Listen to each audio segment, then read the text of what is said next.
मोदी का रिश्ता क्या है, ये तो सभी जानना चाहते हैं। जिस तरीके से उनके रिश्ते को लेकर विपक्ष लगातार सवाल उठा रहा है, लगातार कोशिश कर रहा है कि सामने आए और जनता को पता चले कि आखिरकार मोदी सरकार अडानी को क्यों बचाना चाहती है। इन्हीं सभी मुद्दों को लेकर आपको बता दें कि उनका काला चिट्ठा सब जग जाहिर होने वाला है। यहाँ पर सारी सच्चाई सामने आने वाली है। दरअसल बीते दिन एक ऐसी घटना घटती है, इसे घटना ही कहेंगे, क्योंकि जिस तरीके से ये माहौल देखा जाता है ये किसी घटना से कम नहीं है। ये घटना दिखाती है कि किस तरीके से किसकी आवाज़ को दबाया जाता है और किसकी आवाज़ को बुलंद करने के लिए और उनकी छवि को साफ करने के लिए कोशिश की जाती है। नमस्कार, मैं नाज़मीन खान और आप देख रहे हैं SPN9 न्यूज़। पहले तो आप ये वीडियो देखिए जो राहुल गांधी का है।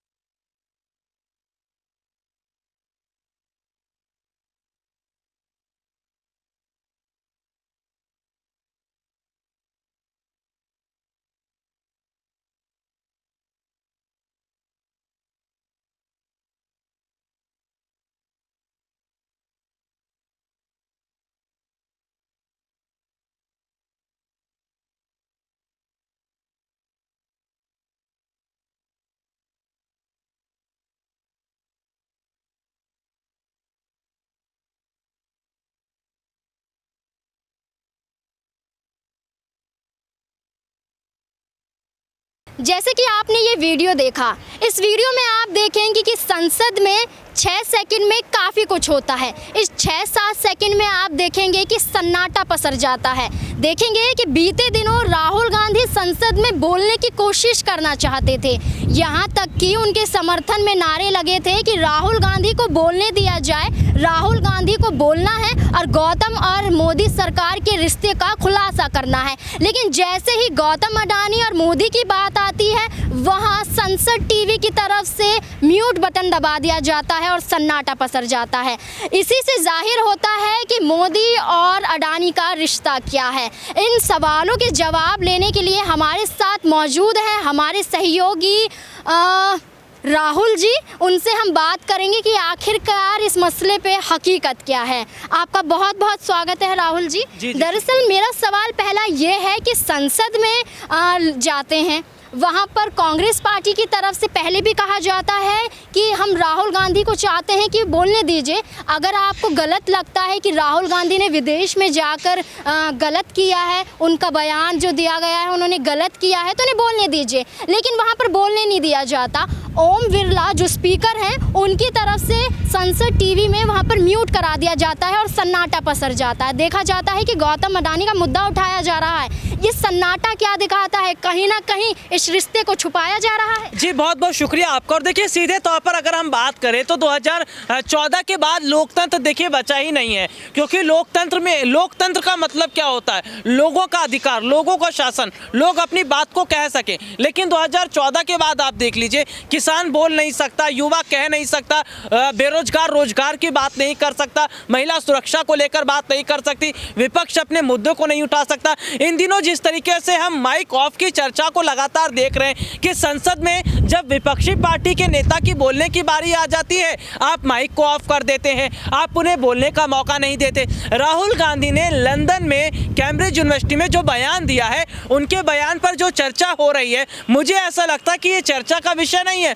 राहुल गांधी ने कुछ गलत नहीं बोला है। भाई अगर भारत की संसद में संसद की गरिमा को सरकार ने नहीं रखा है तो कैसे विपक्ष रखे? और राहुल गांधी ही नहीं, आज विपक्ष का हर एक नेता ये कह रहा है कि जब हम सरकार से सवाल जानने की कोशिश करते हैं, चाहे वो महंगाई का मुद्दा हो, बेरोजगारी का मुद्दा हो, शिक्षा का मुद्दा हो, स्वास्थ्य का मुद्दा हो, भारत की अर्थव्यवस्था का मुद्दा हो, लेकिन इन मुद्दों पर सरकार चुप रहती है। इन मुद्दों पर सरकार के मंत्री कुछ नहीं बोलते। निर्मला सीतारमण कहती है विपक्षी पार्टियों को कि पहले आप डेटॉल से मुंह धोकर आइए। यानी कि ये देखा जा रहा है कि ये वो भारतीय जनता पार्टी है जो सर्फ एक्सल वाली पार्टी है। ये वो भारतीय जनता पार्टी है जो निरमा वाली पार्टी है, क्योंकि विपक्ष का ये कहना है कि ये सरफ वाली पार्टी है। यहाँ पर इस पार्टी में आने के बाद सबके पाप धुल जाते हैं, इस पार्टी में आने के बाद तमाम क्राइम जो है वो यहाँ पर भुला दिए जाते हैं। तो सीधे तौर पर देखा जा रहा है कि आज भारतीय जनता पार्टी मनमानी कर रही है, सरकारी एजेंसियों का गलत इस्तेमाल किया जा रहा है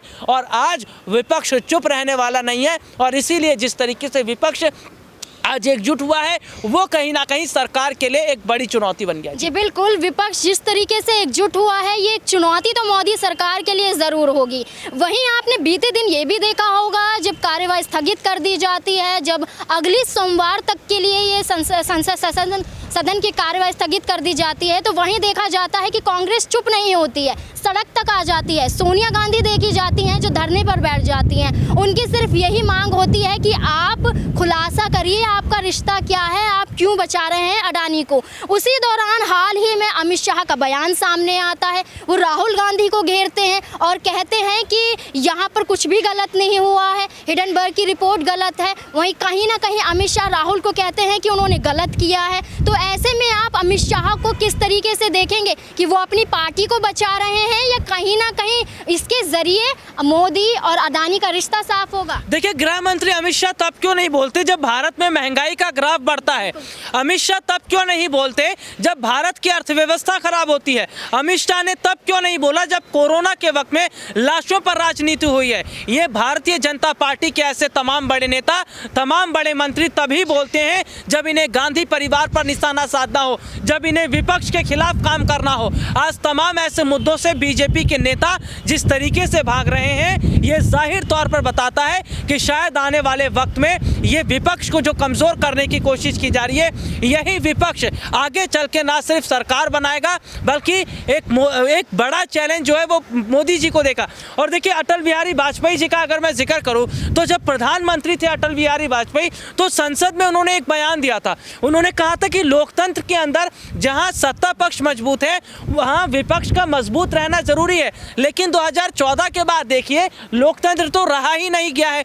सरकार से सवाल पूछ नहीं सकते, सरकार से सवाल पूछेंगे तो आपको जेल भेज दिया जाएगा, आपके खिलाफ जांच एजेंसी बैठा दी जाएगी। तो ऐसे में देखा जा रहा है कि क्या सरकार का ये रवैया जनता के लिए, विपक्षी पार्टियों के लिए ठीक है? और फिलहाल चुनाव से पहले सरकार जिस तरीके से बौखलाई हुई है, ये सरकार की बौखलाहट को बताता है। आप विपक्षी पार्टी के नेताओं को ऑफर देते हैं, आप सरकार गिराने की कोशिश करते हैं, आप विधायकों को खरीदने की कोशिश करते हैं। और बीजेपी ने 2014 के बाद यही खरीद फरोख्त की तो राजनीति की है। आज आप उठाकर देख लीजिए कि कितना भारत को इन लोगों ने डेवलप किया है या भारत की अर्थव्यवस्था को कितना बेहतर किया है। 2014 के बाद भारत की जो हालत हुई है या भारत में जिस तरीके से अर्थव्यवस्था माइनस में गई है, बेरोजगारी बढ़ी है और पूरी तरीके से हम देख रहे हैं कि सुरक्षा का मुद्दा हो या जिस तरीके से महंगाई का मुद्दा हो, ये तमाम ऐसे मुद्दे हैं जो 2014 के बाद आए। और मुझे ऐसा लगता है कि माफ़ी जिस तरीके से कहा जा रहा है कि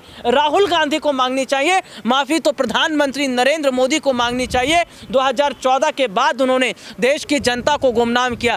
केंद्रीय मंत्री स्मृति ईरानी को माफ़ी मांगनी चाहिए क्योंकि 2014 से पहले आपने महंगाई के मुद्दे को उठाया। आज आप गैस सिलेंडर के दामों को देख लीजिए, 1200 कहां पर रेट जा रहा है, एक वक्त में कहां रेट थे। 2014 से पहले बहुत सारे मुद्दे स्मृति ईरानी ने उठाए थे, जिसमें गैस सिलेंडर था, महंगाई था, बेरोजगारी था, महिला सुरक्षा था। लेकिन 2014 के बाद जैसे ही परिवर्तन होता है, सरकार बदल जाती है, तो ये अपने मुद्दों से भटक जाते हैं। इसीलिए आज अमेठी की जनता स्मृति ईरानी से जवाब चाहती है। आज भारत का हर एक जनता, हर एक नागरिक जानना चाहता है कि क्यों मोदी सरकार ने जनता को अंधेरे में रखा। और मुझे ऐसा लग रहा है कि हाल ही में जो चुनाव हुए हैं, चाहे गुजरात के चुनाव संपन्न हुए या हिमाचल के चुनाव जो संपन्न हुए या उत्तर प्रदेश में उपचुनाव हुए, इन तमाम उपचुनाव की अगर बात करें, गुजरात को छोड़कर जिस तरीके से हिमाचल में बदलाव हुआ, उत्तर प्रदेश में उपचुनाव में हमने देखा कि बड़ा परिवर्तन हुआ। ये बताता है कि जनता विपक्ष पर भरोसा कर रही है।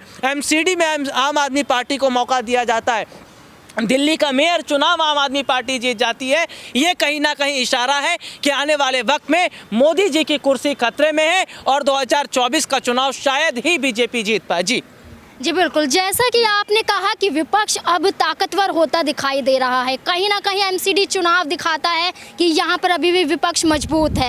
ऐसे में आपको बता दें कि स्मृति ईरानी जिस तरीके से अडानी के मुद्दे को छुपाते हुए ये कहती है कि अब यहाँ पर आपको राहुल गांधी को वोट नहीं देना चाहिए क्योंकि उन्होंने भारत के लोकतंत्र पर खतरा बनाया है, उन्होंने विदेश में जाके बयान दिया है। यहाँ पर आपको बता दें कि जगदीप धनखड़ जो उपराष्ट्रपति हैं वो भी कहीं ना कहीं राहुल पर ही हमलावर दिखाई देते हैं। ये कहीं ना कहीं दिखाता है कि भारतीय जनता पार्टी और मोदी सरकार किस तरीके से गौतम अडानी और मोदी सरकार के रिश्ते को छुपाना चाहती है। इन्हीं सभी मुद्दों को लेकर हमारे साथ बातचीत कर रहे थे राहुल जी। जिस तरीके से आपको बता दें कि स्मृति ईरानी ने ये मुद्दा उठाया था, उसी तरह से कांग्रेस भी पलटवार करता हुआ साफ तौर पर दिखाई दिया था। आपको स्क्रीन पर कुछ ट्वीट दिखाई दे जाएंगे जिसमें कांग्रेस के काफ़ी मंत्री नेता मौजूद हैं और वो दिखा रहे हैं कि कहां पर लोकतंत्र खतरे में है और कहां पर नहीं है। अब आप बताइए कि गौतम अडानी और मोदी सरकार के रिश्ते को लेकर आप क्या सोचते हैं? कमेंट बॉक्स में ज़रूर बताएं और देखते रहें SPN9 न्यूज़।